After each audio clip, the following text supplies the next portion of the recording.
Welcome to another Enspiral podcast. We're here today with Richard Bartlett, one of the most prolific writers in our ecosystem. Hello, it is I. It is you. And today we're here to talk about content, writing content, creating content, getting all these delicious insights and harvesting, all the knowledge that is contained within the ecosystem. And as we were prepping for this conversation and just kind of framing some questions to ask, you mentioned this question about why to write and why is this useful for the author. And I thought this is actually a great place to start. Lots of reasons why to write. I write. I don't understand anything until I've written it down. That's okay. That's not entirely true, but like a lot of my way of making sense of the world is to articulate it, and I go through this process of like for example, I'm really fascinated with social dynamics, like how do collaborative groups work, and so I bump into these like weird uncomfortable tensions, and it's like, I keep bumping in. It's like I'm at the moment I'm in a hotel room and it's unfamiliar, and at nighttime when the lights are off, like I bump into the furniture, right? And that's how it feels sometimes when I can sense something but I don't know the language for it yet.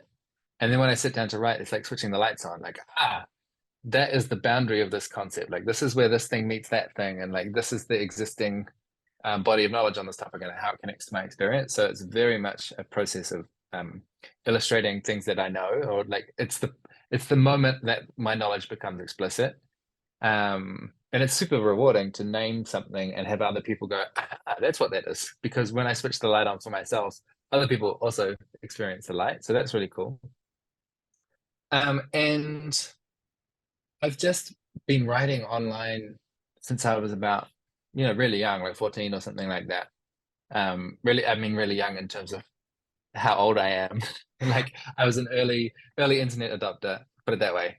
And and I learned that if you produce things and put them online, um, an audience will arrive, they'll show up.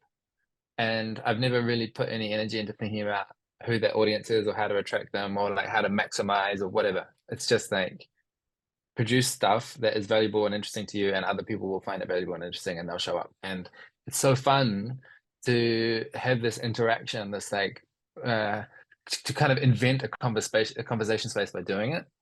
And there's some like really massive tangible payoffs besides it just being fun and like helping me condensate my learning into concrete chunks.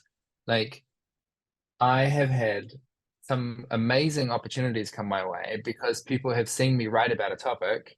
And so, for example, some folks in Korea were really excited about what they'd heard about Enspiral, and they wanted to invite some people to come and spend some time with them and show what we learned and blah, blah, blah. I'm the one that gets the invitation because I'm the one that's been doing all the writing and saying, this is what I've learned in Enspiral. And like creating this digital surface area means there's opportunities for people to find you and show up with these opportunities. Like as a like farm boy from New Zealand, I never expected I'd go to Korea. That was like one of the first international trips I did, and had this amazing experience meeting the mayor of Seoul, and like just like kind of mind blowing for a country bumpkin like me.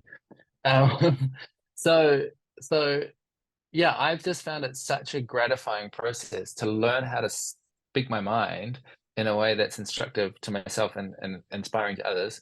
And my interest in this, like, how do we help more people blog for Enspiral, has not been like, oh, I think Enspiral should be producing content. It's that I wish more people knew how gratifying it can be to produce this digital Mm. footprint. And I just like want more people to do it because I think a lot of people would find it fun and get some sweet payoffs out of it. So yeah, that's the kind of posture that I'm showing up in. Thank you for clarifying this. And it's really cool to hear that your motivation actually comes from the place like, oh wow, this was so awesome for me. I can express my thoughts better, and I'm getting all these crazy cool invitations. So yeah, hey, try. And you Yeah. actually did create some very tangible, let's say, encouragement ways for people in Enspiral to create content. I came across the fairy blog mother. Can you tell me a bit more about that? Yeah. Um, I don't remember how that happened. I sort of feel like Alana might have been involved in that somehow. Maybe it was her name or something. I'm not sure. But one of the memes of Enspiral is like playing with money, like letting money be one of the games that we play with. And um we've done lots of different experiments in like, oh, what happens if everyone puts $20 in a hat and then we've got this pool of money and then what do we want to spend it on? And I invented this concept of the fairy blog mother, which is uh, when we're doing our collaborative funding rounds with co-budget and allocating money, put money in the fairy blog mother bucket, and I'm going to be the fairy blog mother. I've got this like imaginary hat and these wings and a wand, and it'll be my role to disperse this money. Like I get a mandate or I get discretion from the network to like hand this money out. And basically the rule was if you write anything at all that I can publish on the Enspiral blog, I'll give you $100. Um, and there's something about, especially in New Zealand, the $100 bill is this like kind of, I don't know, you don't see them very often. It's like this red, cute, sort of rosy, pinky thing. And the idea of like, okay, a lot of people already kind of semi want to write. They kind of know that there's some benefits to blogging, but they never get around to it. And so the idea was like, hey, look, here's a sweet $100 bill just like dangling in front of you. And if you just hack out the most crappy first draft and press publish, it's yours. I just tried that out as an experiment to encourage more publishing, and it worked. Like it was enough. I think this is something that we use money for in Enspiral. Is it's not that many people who are like, oh, I desperately want the money and I'll therefore do the work. It's more like it's a way of creating attention, or it's like a way of saying, hey, you can prioritize this. Like it's just it's more of a token of appreciation or gratitude or like attention or excitement or something rather than like a wage. But I think yeah, we did several rounds. I think I raised a few $1,000s over the years and like just got to activate lots of first time writers or first time publishers to bring their own voice. And a lot of what I was trying to do was like, hey, I publish a lot about Enspiral, but it's always me raving about how awesome and amazing it is, which is not the full story. Maybe you could write about how it sucks, or like how confusing it's been, or like how difficult it is to find your way in, and then the kind of chaos of being a new member. So I was trying to encourage different flavors, different voices to come in. Hmm. Can you tell a little bit about the actual results of it? Like, I mean, you mentioned that it kind of worked and you got the money into the bucket to then distribute it. Was there a lot of interest from people, and especially, I guess, first timers that are in this, like, oh, I want to write, but it's so hard to press publish for the first time? I mean, it worked really well. I think most of the people, there's always been some people that were comfortable writing for Enspiral. So like Ansgar Brow, Alana Irving, Joshua Vile, like a few people that have been around for a while that feel like they've got permission somehow to write on the blog. Gina Rembe, there's a few of them. But most of them didn't really want the money because they were kind of like, I don't really need the motivation. I've already got the motivation. This is already part of my habits or something. And so I think we sort of had an unconscious agreement or like a sort of unwritten rule that like, oh, this is really for the newbies. This is really like encouragement. Like we really want you to do it. We're not just saying that to be nice and we're kind of tolerating some new person writing on the blog. It's like, no, no, no, we seriously want new people writing on the blog. And it worked really well. I think we got, I mean, it was years ago, so I haven't looked at the numbers, but I think, yeah, we got a massive number of, like maybe 10, 20 new writers come on and write. Some of them just write one or two, and then some people got more of a habit of it and participated. And I think all that happened was I kind of lost interest. And that's how I do things, right? Like I have a new exciting idea, and then the next exciting idea comes along. And my hope was that it would become kind of a tradition. But I think just like, the way this organism works, it has a life of its own. And yeah, the vibes moved on to something else. But I've thought for a long time it's like a good model that could be replicated kind of anywhere. I think it has Open Collective do the same thing, where if you write a blog talking about how you use Open Collective, I think they give you $50. And that they frame it in the same way. Because now Alana works at Open Collective from Enspiral.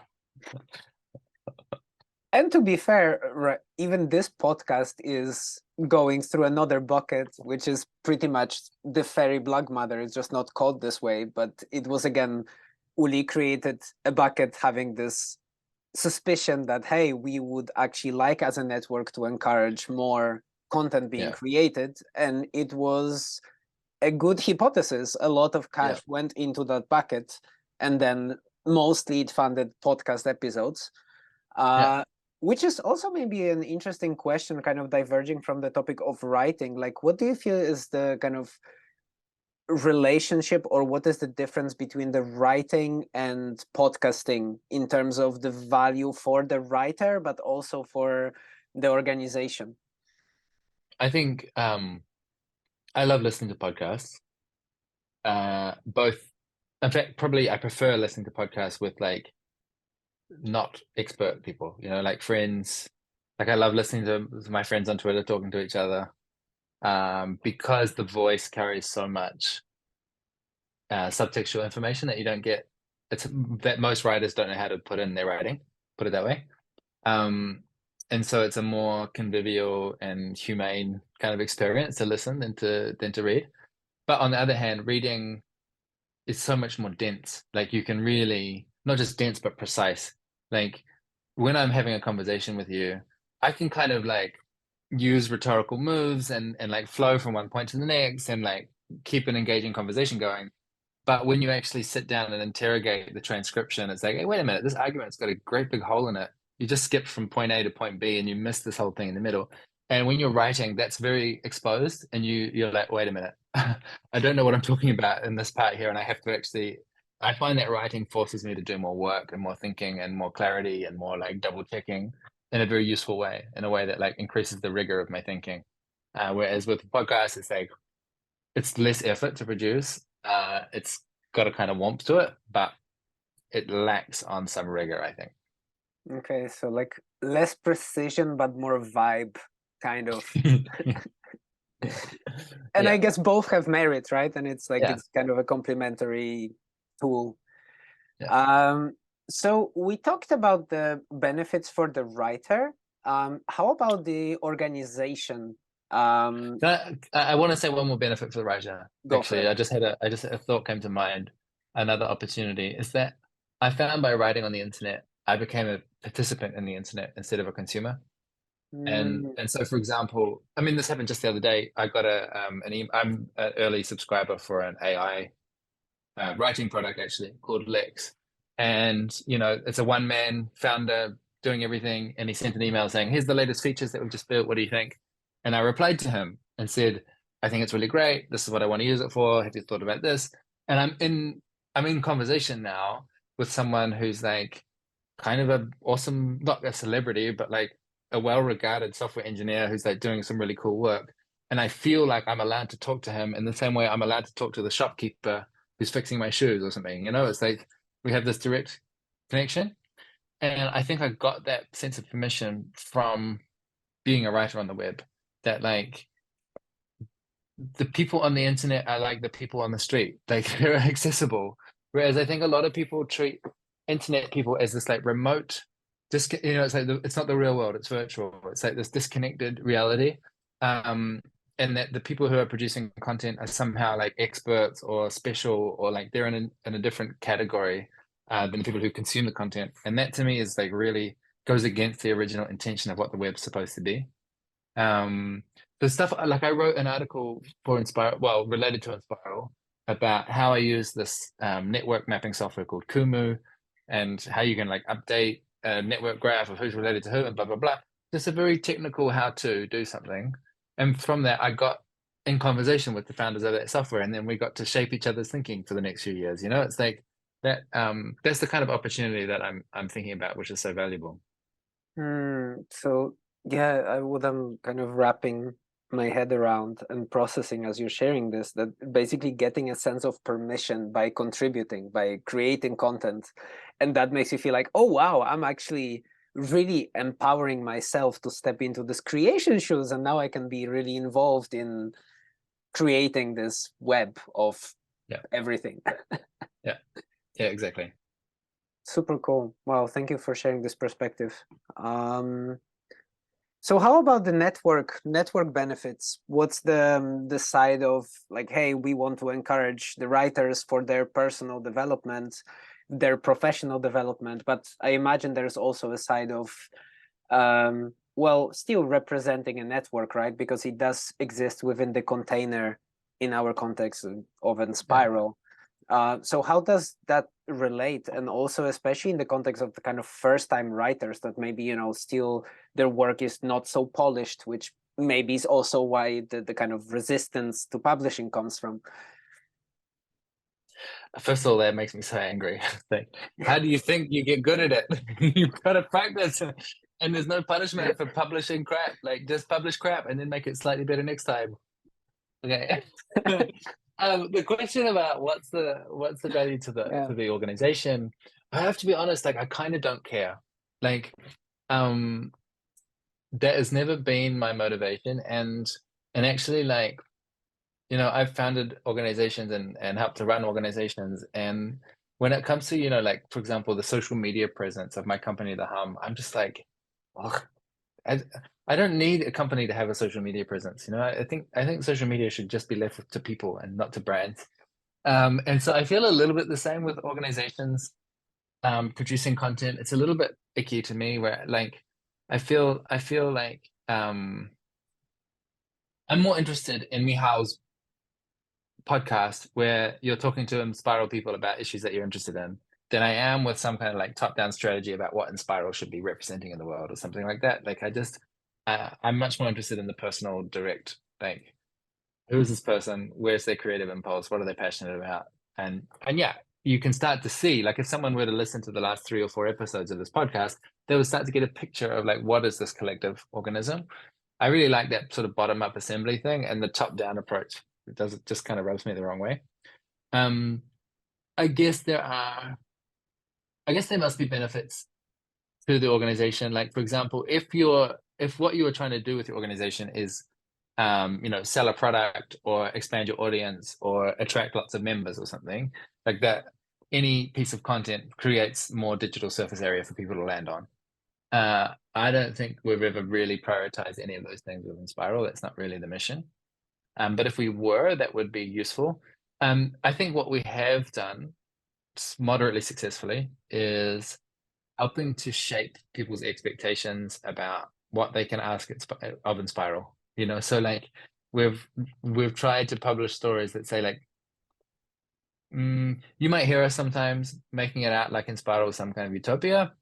You should read this and this and this and this and this and this and this and this other story, which talk about how confusing and annoying it is, to try and help, I guess, accelerate the learning process of a new person coming in. Some people, there's a particular kind of personality that will get interested in something, and then they will go and spend weeks consuming every piece of media that they can get their hands on to help like orient and kind of get their bearings. Most people are not like that. Most people make more sort of intuitive decisions and kind of show up with all their expectations, and they have to kind of learn the long way around. Some people will really take advantage of what you've published. But yeah, like I say, I don't care about it that much, so I haven't given it that much thought. I like that also. It's just kind of, yeah, really encouraging individuals to step in and kind of, rather than promote the brand by getting individuals to publish, it's more use the brand as almost an excuse to make it easy for individuals to publish. And I'm selfish because like I want to be super opinionated and loud about what I think Enspiral is. And that's only fun if other people are also being opinionated and loud about what they think it is, because then we form a balanced picture. I don't want to have to be considerate, like, oh, am I being a good representative? No, I just want to be my own person and have lots of other people being their own person, and that adds up to a representative sample. So it's another example when you have this kind of diversity, it actually makes it so much easier and more fulfilling for the whole ecosystem. Yeah. How about the very technical, geeky part of publishing? I know that you went kind of through many different platforms and softwares. What is your kind of current state of affairs when it comes to digital publishing when we are in the March of 2023? Those things change fast, so that's why I'm putting the reference date. Yeah. I mean, for context, I started blogging, I think before the word was coined, and because I'm a nerd, I hand coded the HTML in Notepad to make my own pages, and that means I've gone through a lot of different iterations of different platforms. And on the one hand, I want to say, because my emphasis is about getting new voices out there and for people to get into that positive feedback loop, the reinforcement loop of like, oh, it's fun to publish. I would say do whatever is the most immediately accessible to you. Like, don't think twice about platform. It's not the right thing to think about. The right thing to think about is like, what have I got to say tomorrow? What am I going to say tomorrow? Like, just go, go, go, go, go, go, go. You know, like just get publishing and then iterate and develop. And you know, it's like my philosophy is like momentum first and then course correction second. But don't just sit there not moving and trying to plan out the perfect course. No. Move first and then start steering. And you'll find if you drive a car, it's a lot easier to turn the steering wheel once you're moving. On the technical specifics now, after having experimented with different kinds of businesses in the last 15 years, the only sound piece of business advice I've got is collect people's email addresses. And this applies to writing software as well. So long as you're collecting people's email addresses, you've got portability and a guarantee that you can reach them.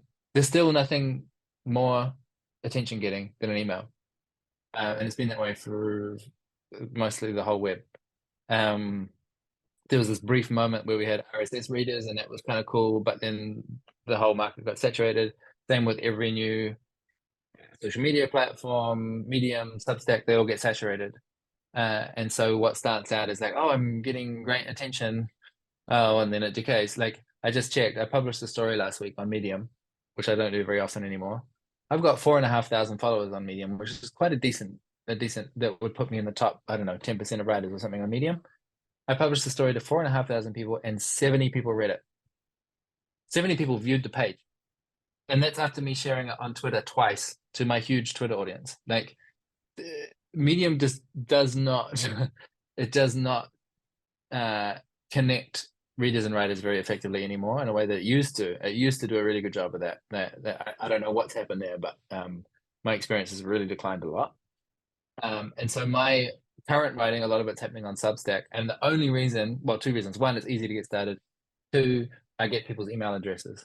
So anyone who subscribes to me gives me their email address. And then in 6 months' time, when I say, hey, you know what, I'm going to build my own website from scratch again, because that's fun, I can personally take that list of email addresses in plain text and put it on my website and say, you're all subscribed here now using this new custom built software that I built with AI or whatever I did. That's a really resilient source of value that then, like, if I wanted to, I can monetize. I mostly don't monetize my mailing list, but you can. So basically, that's my criteria. Is it easy to publish, and do I get email addresses? And I honestly, I don't see that changing anytime soon. So that in practical terms kind of points you towards Substack, which is really that, right? Super easy to publish and it still collects email addresses. Plus it's free. So that is a benefit for someone who starts. And if you've got slightly more technical skill or good friends that will help you, then use Ghost, which is like a nicer open source free blogging platform that has the same kind of ease of Substack, but you have to host yourself or use their hosting service. But that would be the other place to look. That was probably the next place I would go if I was gonna give up on, because the problem with Substack is like it's gotten overwhelmed with really low quality content, and so each subscriber is worth less in terms of how many people are actually going to read things, and they're really pushing to like monetize everything, and they will keep trying to push you to say like you should be pushing your readers to subscribe, like all these pop-ups, and so it's not a very pleasant, it's not the hipster super relaxed, like, oh, I'm on the cutting edge like it was 18 months ago. Do you still, when you write, you're writing kind of more, let's say, in-depth articles, do you still publish them on your personal website just for kind of to have a copy associated to your URL, or is it something that you don't really do very often? I have done that in the past. And the only thing stopping me really is workflow. Like I never really, what I would love is that I can write in Markdown and then I can export it to, yeah, Medium or Substack or any other like centralized platform and publish it in the raw HTML on my website, and also publish it as like if it's a long form one, then publish it as a PDF and an EPUB and a Mobi, any kind of ebook format as well. And because I generally write with like a Creative Commons license, I want people to remix and take it and make it easy for them to take chunks and like turn it into a course or whatever you want to do with it. So if I had a really slick workflow where I could just write once and press go and it published into all these different places and these remixing formats, that would be my ideal. But it just felt like I was doing that through like kind of a long-winded process, and I wasn't getting much positive feedback about how valuable that was. So it kind of slipped down my list of priorities. But I can imagine in future, like I'm writing more again than I have in the last little while. I've got a daily writing habit now. So I can imagine improving my workflow so that, yeah, I'm accumulating that my personal website that I own, that I can imagine putting all of my writing there and making it really portable, but it just hasn't been a priority yet. So kind of circling back to keeping the geek hat on, but circling back to Enspiral.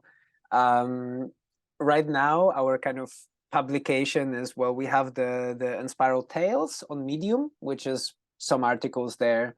We have a YouTube channel. We're gonna migrate our newsletter to Substack soon.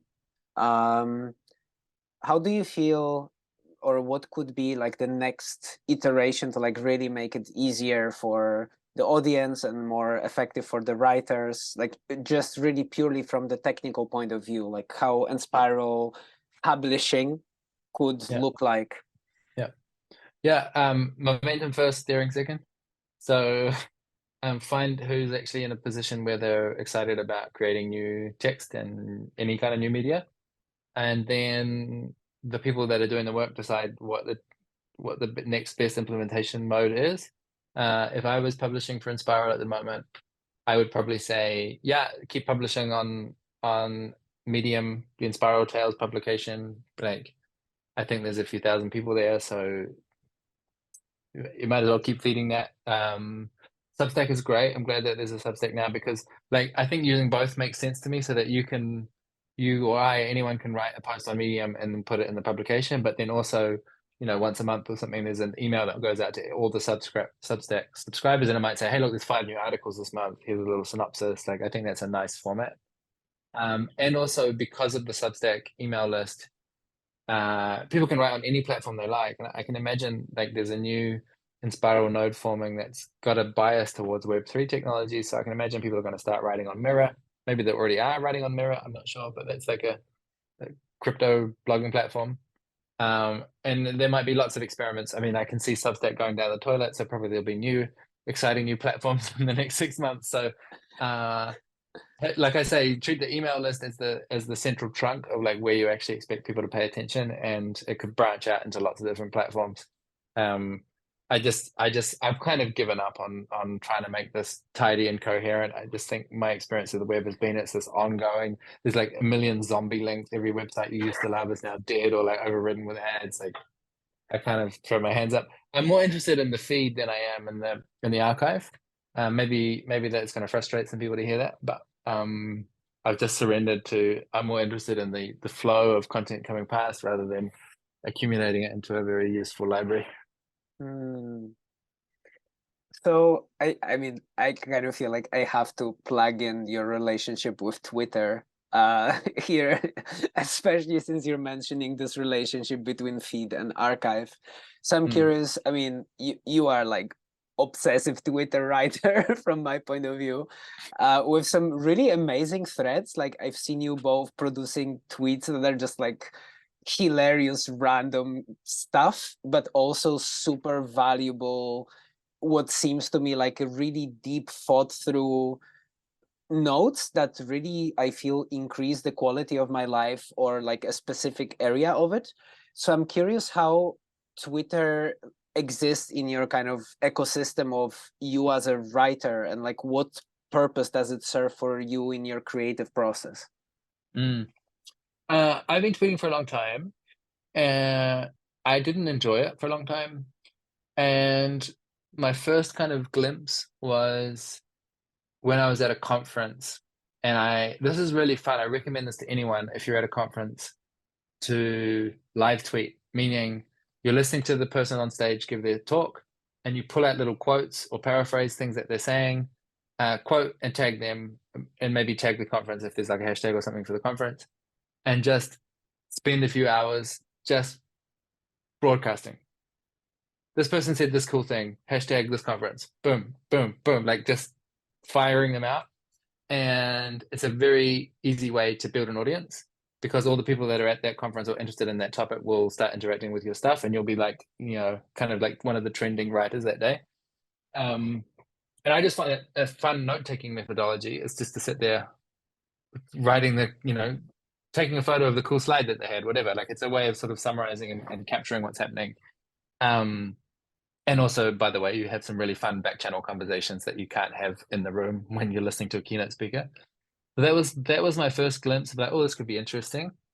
And from doing that, at some point, I think I crossed the threshold of about 1,000 followers. And at that stage, that's where Twitter gets really fun. Because under about 1,000 followers, it always felt to me a bit like a tumbleweed. Like I'm publishing into the void and no one's interacting with my stuff, especially being in New Zealand, which is like off the time zone and the main body of users.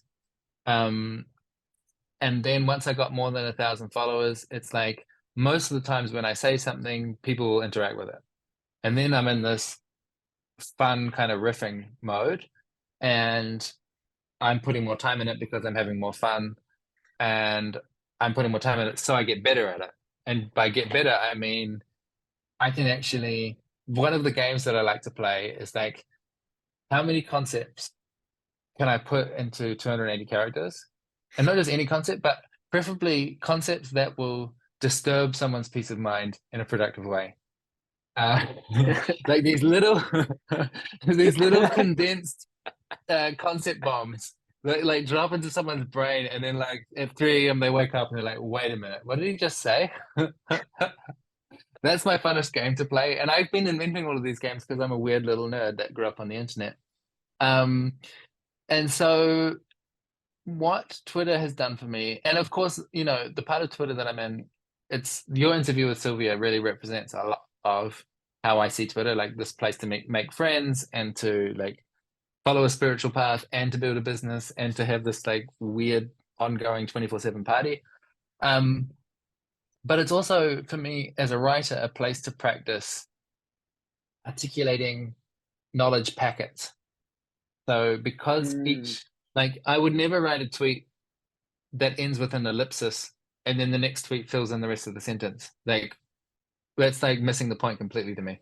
Like the point is to be able to break up your ideas into these standalone chunks that make sense, and threading them together it's like, for me, each tweet is basically a paragraph, and then you can thread the paragraphs together into an essay, but each paragraph should be standalone and you should be able to take it out of context and still it means something.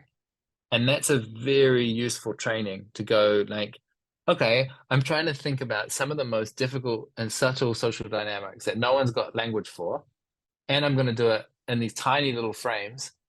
And the cost of production is so close to zero that I will do it 1,000 times, that I'm getting my reps in. And now I've got the hang of it. Like the reason I've got a large Twitter audience now is because I wrote tens of thousands of tweets. Like I learned how to play the game, and I get so much now with the size of audience that I've got. I get instant feedback on anything I publish, and that's so rewarding. It's like, here's a thread with 10 tweets in it, and it's always like the 4th or the 7th one or something that like really gets people's attention.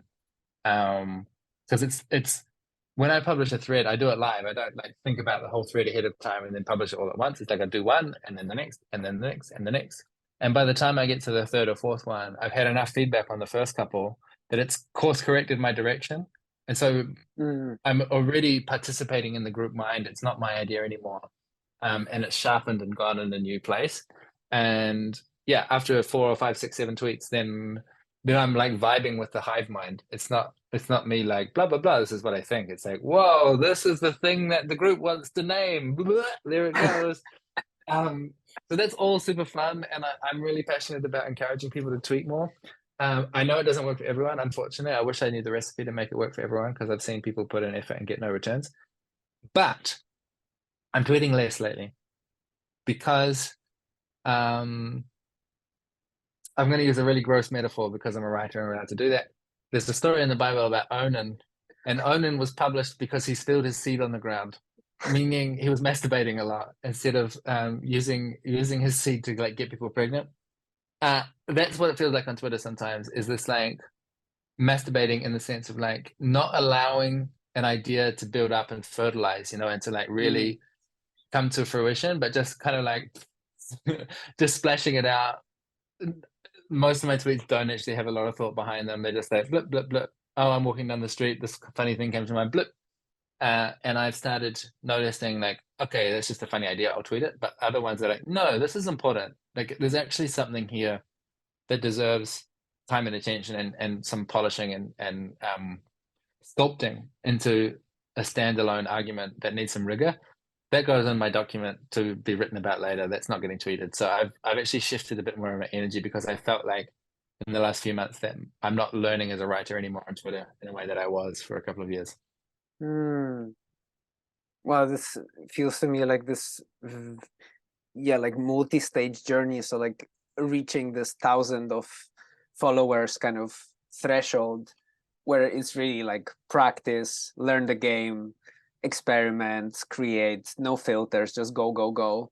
And then at some point reaching the place where, okay, there is a relationship between some ideas could really benefit more time and more incubation phase, not just the hive mind kind of processing.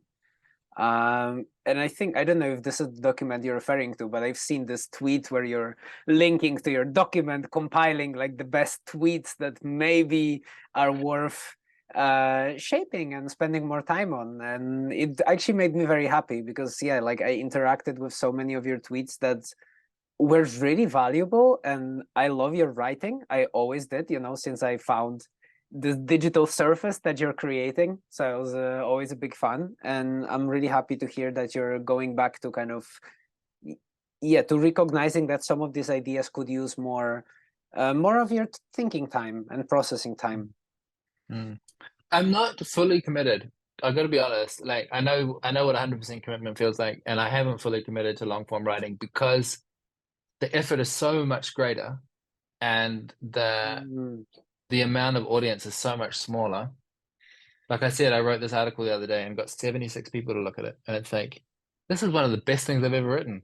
What the fuck? Like, it's better for me to recompose that idea into a couple of tweets and know that at least a few thousand people are going to see it. Like, I mean, maybe this is some weird ego trip that I'm on, that I want lots of people to see what I'm saying, but it definitely affects my motivation considering how much more work it is. Like, I can write 500 tweets a week and I'll be lucky if I write one blog post a month. Like, it it's like the scales are tipped in such a weird way. And people do, I know that people kind of wish that I would write more long form. People do have appreciated things that I've spelled out in a lot of detail before and they want more. Um, but there is a benefit to the tweet form, which is it's conversational. And so it's like, think along with me, participate in my thinking and shape my thinking, and I'll shape yours. That feels more humane to me in a way than like long form writing feels a little bit irrelevant in a way. I got to be honest. I'm going to keep doing it because I have a vision of myself as an old man who's an awesome writer. I want to be Kurt Vonnegut. I've got a few decades before I have to be there, but that's what I want to be. So I have to keep practicing. But yeah, there's some sweetness in the short form, rapid feedback loop that I miss when I sit there hacking away at a blog post that nobody reads. mm.